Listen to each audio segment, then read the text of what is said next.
kulan wanaagsan dhamaantiinba waa barnaamijkeennii qubanaha VOA. barnaamijkeennan oo idinla socodsiinayaan anigoo ah Ismaaciil Xuseen Farjar iyo Caashe Ibraahin Aadan. qodobada aan idinku hayno waxaa ka mid ah daraasad laga sameeyay sidii loo heli lahaa tamar jaban oo qayb ka qaadata kobaca maalgashiga Soomaaliya. filim laga sameeyay qabaa'ilka deegaanka gobolka Omo Valley ee dalka Ethiopia oo dila caruurta qaar ay aaminsan yihiin in ay nasiib xun yihiin. bog internetka ah oo ka caawinaya muslimiinta ku nool qurbaha ama wadamada looga badan yahay helista lamaanaha. qodobadaas iyo kuwo kale ayaan idinku haynaa barnaamijkeena qubanaha VOA ee toddobaadkan. dhawaan ayaa hay-adda Shuraako ee fadhigeedu yahay gobolka Colorado ee dalkan Mareykanka waxay soo bandhigtay daraasad ay ka sameeyeen 9 magaalo taas oo ay ku wareysteen ilaa 900 oo qurbo joog ah.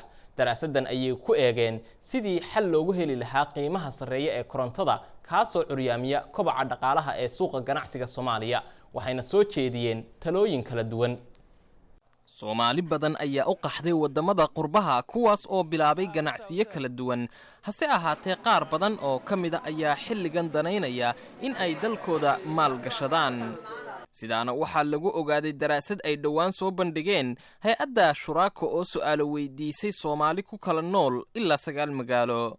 Shuraako since its inception in 2012-13 has now brokered. Tani intii la aasaasay Shuraako sanadihii 2012 ilaa 2013 waxay gacan siinayeen in ka badan 70 ganacsi guud ahaan.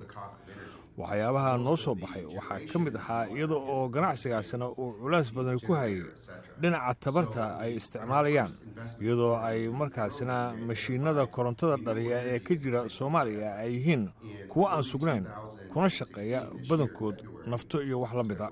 shirkeen ugu horeeyay ee dhinaca maalgashiga ku saabsanaa ee ku qabanay Nairobi ayaa waxaa nooga soo baxday muhiimadda tamarta la cusboonaysiinayo ay u leedahay ganacsiga. bilowgii bishii February ee sanadkan waxaa Hargeysa aanu ku qabanay kulan ballaaran oo ku saabsanaa tamarta la cusboonaysiinayo oo ka soo qayb galeen dhinacyada kala duwan ee Soomaalida. Shuraako oo haatan ka shaqaysa dhiirigelinta maalgashiga ayaa sheegtay in arrimaha caqabada ku ah kobaca dhaqaalaha deegaanada Soomaalida in ay tahay qiimaha korontada ee sareeya. waxayna taasi hoos u dhigtay in dhinacyo badani ay ku dhiiradaan in ay gudaha dalka maal gashadaan hase ahaatee waxay sheegeen in qurbo joogtu ay niyad wanaagsan u hayaan in ay dalkooda maal gashadaan. si ballaaran ay u xiiseynayaan qurbo joogtu inay dalkooda maal gashtaan hase ahaatee dhibaatooyinka noo soo baxay ayaa waxaa ka mid ah inaanay haynin macluumaad sugan. dhawaana waxaanu iskaashi la sameynay hay-adda IFAD oo maamusha mashruuca dhinaca beeraha kaasi oo quusayo qurbo joogta iyo maalgashiga gudaha kaasi oo maalgeliyay ilaa 14 qaybood. haatan waxa socda dadaalo la rabo in lagu helo tamar jaban oo bedeli karta tamarta laga helo dhinaca mashiinada oo badankoodu ku shaqeeya naafto. waxaana meelaha aadka isha loogu hayo ka mid ah dhinaca tamarta cusboonaata ama tamarta laga dhaliyo dabaysha iyo qorraxda oo kale taas oo ka jaban marka la barbar dhigo korontada haatan ganacsigu ku tiirsan yahay. sidoo ognahay qurbo joogga Soomaalidu runtii aad bay wadanka u maalgashadaan una xiiseynayaan inta hadhina. waxaan runtii dhawaan waxaan ka sameynay report Somali Diaspora Investment Survey. reportkaas wuxuu ka hadlayaa sida loo maalgashado wadanka. waxaanu tagnay ilaa 9 magaalo ayaanu la kulanay qurbo joogga Soomaalida. waxaanu ka sameynay reportkan ilaa 900 qof baa online kusoo jawaabay. marka waxaan ku bixinay ilaa 9 recommendation ama talooyin sidii markaa wadanka u maalgashan lahayn. marka reportkan oo kala akhristaan waxay ka helayaan magaranaysaa sidii u maalgashan lahayn wadanka. Shuraako ayaa 2 shir ku kala qabatay magaalooyinka Nairobi iyo Hargeysa taas oo ay kaga hadlayeen sidii loo daraasayn lahaa caqabadaha hortaagan maalgashiga gudaha iyo waliba sida loo heli lahaa tamar ka jaban tan iminka la helo. nin sheekooyinka documentary-ga ah sameeya oo ka soo jeeda dalkan Mareykanka ayaa dhawaan soo saaray filim ka hadlaya mid ka mid ah caadooyinka ay adeegsadaan qabaa'ilka deegaanka gobolka Omo Valley ee dalka Ethiopia kaasoo ah inay dilaan caruurta qaar oo ay aaminsan yihiin inay nasiib xun yihiin. filimkan oo sidoo kale uu door ka ciyaarayo qof raba in uu caruurtaasi badbaadiyo ayaa wariyaha VOA Mike O'Sullivan kala sheekaystay soo saaraha filimkan John Rowe. dooxada Omo waa meel aad u qurux badan balse leh sir qoto dheer oo ah in carruurta qaar lala meel dhigay inay yihiin kuwo lacnadan oo dhibaato inta kale u horseedi kara. Sawirqaado dhowr jeer booqday gobolkaasi ayaa arrinkan dhowaan uun ka warhelay. sababta ay dadku u xanuunsanayaan, sababta ay abaaruhu u dhacayaan, sababta ay macluushu u jirto waxa weeyaan in carruurtu ay ku sheegaan qumayooyin. Waxay ku sababaynayaan in haddii cunuga ilkiisa kore ay ka soo horbaxaan kuwiisa hoose uu quma yahay. Waxa kale oo ay bulshadani carruurta ku dilaan haddii ilmaha ay dhashaan nikaax la'aan ama haddii ay ku dhashaan curyaannimo iyo xitaa kuwa mataanaha ah. Waxay rumaysan yihiin inay ku saxan yihiin waxa ay samaynayaan. Kumiintiriga Mr. Rowe oo uu magac daray Oma Child webiga juqda waxa ay hayaan sheeko. way baxaan waxayna dhahaan maya waxaase halkan kama dhacaan. waxaynu joojinay muddo dheer ka hor. meelaha fogfog ee miyiga ayay arrimahaasi ka dhacaan. qayb ka mid ah shaqada uu qabtay Labuko ayaa waxaa faafiyey filimkan waxaana filimkan uu ku guuleystay abaalmarin caalami ah.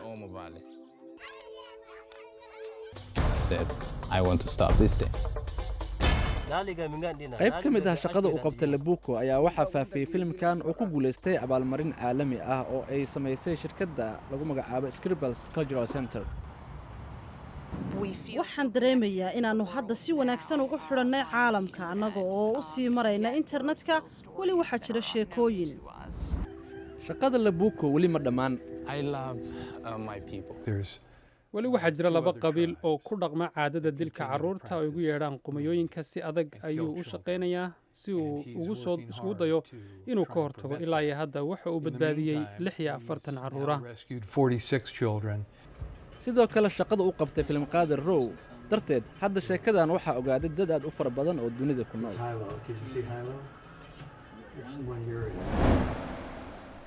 iyada oo midowga Yurub uu isku dayayo in uu xakameeyo mushkiladaha muhaajiriinta ayaa qaar ka mid ah dadka cusub ee Yurub gaadhay ay iskood dalalkooda ugu noqonayaan. laakiin kuwa noqonaya waxa ay dalalkooda hooyo ku wajahaan mustaqbal uu mugdi ku jiro.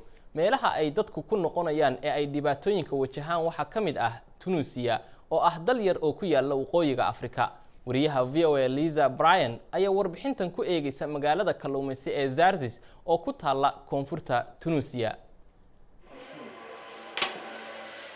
Issam Nooli oo u dhashay dalka Tunisia waxa uu safar tahriiba u galay qaaradda Yurub kadib markii kacdoon uu ka curtay dalkiisa 2011 isagoo rajeynaya inuu nolol fiican helo.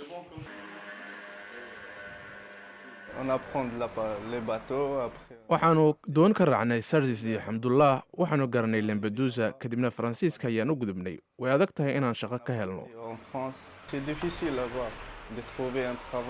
kadib markii uu gacan ka helay barnaamijka qaxootiga dib u celinta oo Faransiisku uu maalgeliyay, Nooli waxa uu dib ugu laabtay Tunisia halkaasi oo haatan shaqo ka helay. waxa uuna 10 bilood kadib dib u furay bakhaar lagu iibiyo qalabka baabuurta oo ku yaala halkaasi. waxay ahayd mid i caawisay oo noloshaydu beddeshay. barnaamijkan wuxuu qaxootiga u fidiyaa tababaro iyo dhaqaale ay gacan furan ku heli karaan. Iman Zwed oo horey uga shaqayn jiray warshad ku taala duleedka Paris haatan wuxuu iibsaday taxi uu ku shaqaysto. waan shaqaystaa waxaana helaa lacag wanaagsan. 10 qof ee Tunisia u dhashay hal qof oo ka mid ah ayaa qurbaha ku nool kaas oo lacag u soo diro qoyskiisa. hase ahaatee xiliyadan dambe waxaa hoos u dhacay dadkii tagaya Tunisia kadib markii ay adkaatay isu socodka caalamka.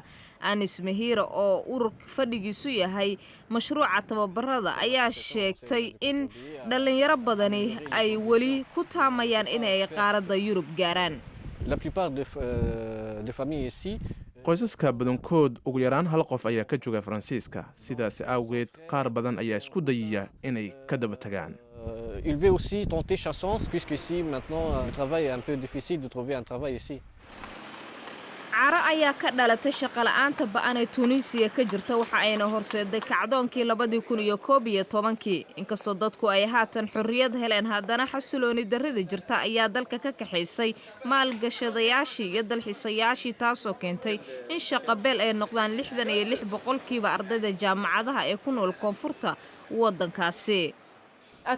way jiraan fursado laakiinse waa in aad ka shaqaysaa fursadahaasi waxaa jira tartan adag taageera la bixin karo ayaa ah hirgelinta ganacsi yaryar ama kuwa dhexe in la helo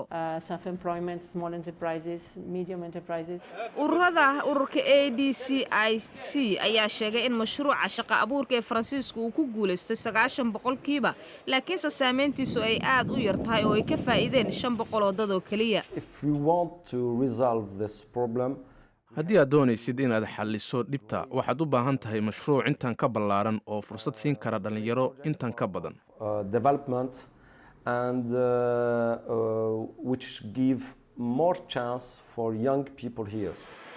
haddii ayna taasi dhicin dhallinyarada reer Tunisia waxa ay wadayaan isu soo baxyo ama in ay dalkaasi ka safraan.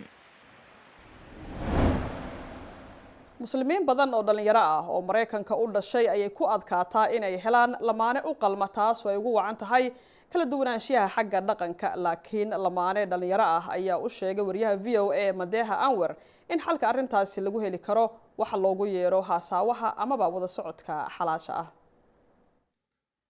Filsa Sati iyo Ubayd Akram waxay haatan isqabaan muddo sanad ka badan waxay isku barteen bar internetka oo dhiirigelisa haasaawaha xalaasha ah.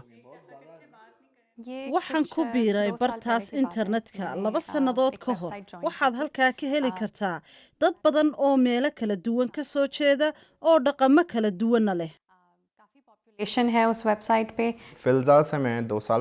dhowr jeer baan kulannay kadib waan isweynay haddana sanadii 2015 ayaan kulannay last year 2015 में फिर हम actually came in contact haasaawaha amaba wada socodka xalaasha ujeedada rag iyo dumarka muslimiintu ay ka leeyihiin ayaa ah inay isguursadaan iyagoo raadinaya lamaanahooda mustaqbalka ayay haddana u hoggaansamaan xuduudaha diiniga waxay ku kulmaan meelo dadka u muuqda iyagoo haysta fasaxa waalidkood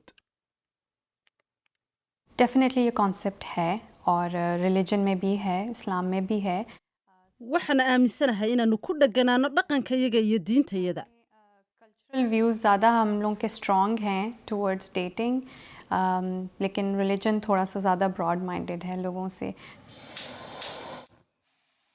Ubayd Akram oo ka shaqeeya maalgelinta iibka guryaha waxa uu taageersanaa guriga ku yimaada lamaanaha la isu dooro laakiin isagu si fudud ayuu uga helay internetka halal dating I think it's haasaawaha xalaasha ah oo dhinaca internetka ah waa mid ay u baahan yihiin dhammaan bulshada muslimiinta ah you need to do that we all need to do that laakiin wali waxa jira qaar kamid ah muslimiinta oo durbidaya habkii hore ee isu dooridda lamaanaha Huma Qurayshi waxa ay ku nooshay magaalada Houston ee gobolka Texas waxayna hawlaha isu dooridda lamaanayaasha ku jirtay muddo 16 sanadooda तो डेफिनेटली फ़र्क तो आया है उस चीज़ से क्योंकि अब ये लोगों को एक्सेस इजी लगता है कि भाई कोई बीच में है नहीं haasaawaha internetku waxa uu saameeyey shaqadayada waayo way fududahay inaad iska diiwaan geliso oo aad xogtaada iyo guurdoonnimadaada ku qorto qaabkeenna isku soo dooridda xataa gabdho iyo wiilal ayaa ku kulma laakiin waalidiintoodu way ka soo horeeyaan कि likings disliking हमारी बड़ी मिलती हैं और बड़ा fun part बहुत होता है उस डेटिंग में habkan haasaawa internetka waa mid maraya marxaladdii ugu horreeyey laakiin hadda dadka sida Sati iyo Akram oo kale waxay la tahay arrin mustaqbalka caadi ka dhex noqonaysa muslimiinta waxay aaminsan yihiin in isbarashada guurka ka hor ay xal u tahay mushkiladaha yimaada guur kadib gaar ahaan dadka la isku daro intaas ayaan ku joojinaynaa barnaamijkeennii qubanaha VOA oo ay toddobaadkan idinla socodsiinayeen anigoo ah Caashi Ibraahim Aadan iyo anoo ah Ismaaciil Xuseen Farjar haddii aad doonaysaan in aad fikir noo soo gudbisaan ama aad barnaamijka la soo xiriiraan noogu soo hagaajiya emailkeena qubanaha@voanews.com ama boggeena Facebooka inta aan toddobaadka dambe kulmi doono waxaan idinkaga tegaynaa sidaas iyo nabad gelyo